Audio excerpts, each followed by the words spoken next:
আসসালামু আলাইকুম এভরিওয়ান। ওমার্স মম ফুড কর্নারের নতুন একটি এপিসোডে আপনাদের সবাইকে ওয়েলকাম জানাই। পায়েস তো অনেকেই খেয়েছেন, তবে একের ভিতর দুই রকম স্বাদ, এরকম পায়েস খেয়েছেন কখনো? তো আজকে এমনই একটা দুর্দান্ত মজার স্বাদের একটি পায়েস আপনাদের সাথে শেয়ার করব।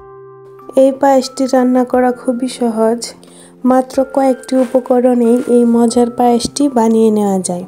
তো ভিডিওটি না টেনে শেষ পর্যন্ত এই রেসিপির সাথেই থাকবেন।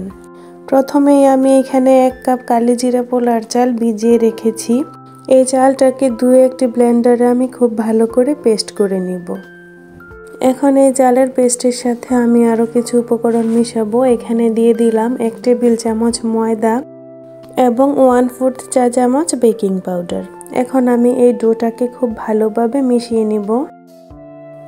এখন আমি যে কাজটা করব, আমি এইখানে একটা পরিষ্কার চিনির প্যাকেট নিয়েছি। আপনারা চাইলে এটা পাইপিং ব্যাগের মধ্যেও করতে পারেন। আমি সবটুকু ব্যাটার এখন পাইপিং ব্যাগের ভিতরে দিয়ে দিব।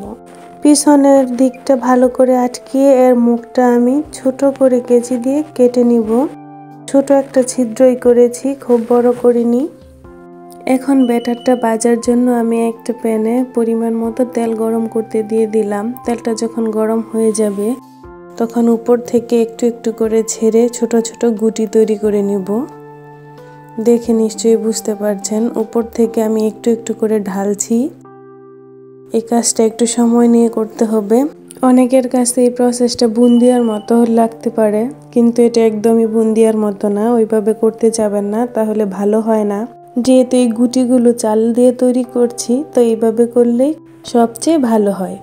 তো আমি এই গুটিগুলোকে খুব ভালোভাবে উল্টিয়ে পাল্টিয়ে ভেজে নিব। সেম প্রসেসে সবগুলো চালের গুটি বানিয়ে নিব।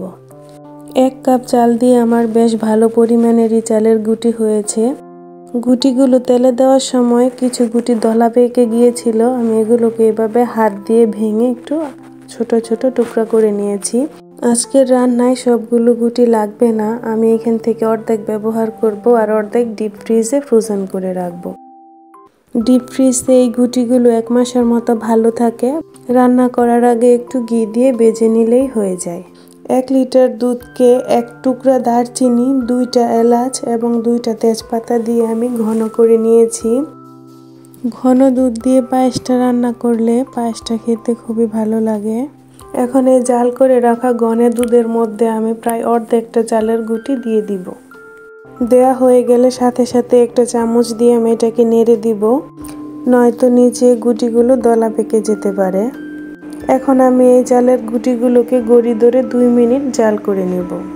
এই প্রসেসটা যদিও অনেকের কাছে ঝামেলার মনে হতে পারে, তবে এই পায়েসটা খাওয়ার পর আপনারা এর ফ্যান হয়ে যাবেন। মুখে লেগে থাকার মতো একটা পায়েস।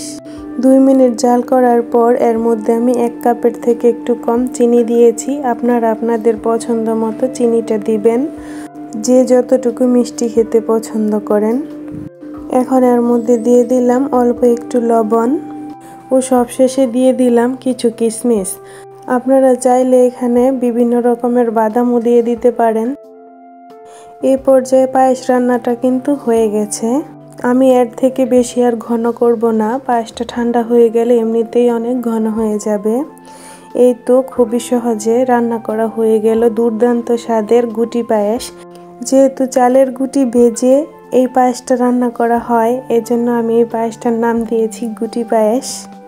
ঘন দুধের মধ্যে তেলে ভাজা এই পোলাওর চাউলের গুটি কি যে দুর্দান্ত হয় খেতে, আপনারা একবার বানিয়ে খেলেই বুঝতে পারবেন।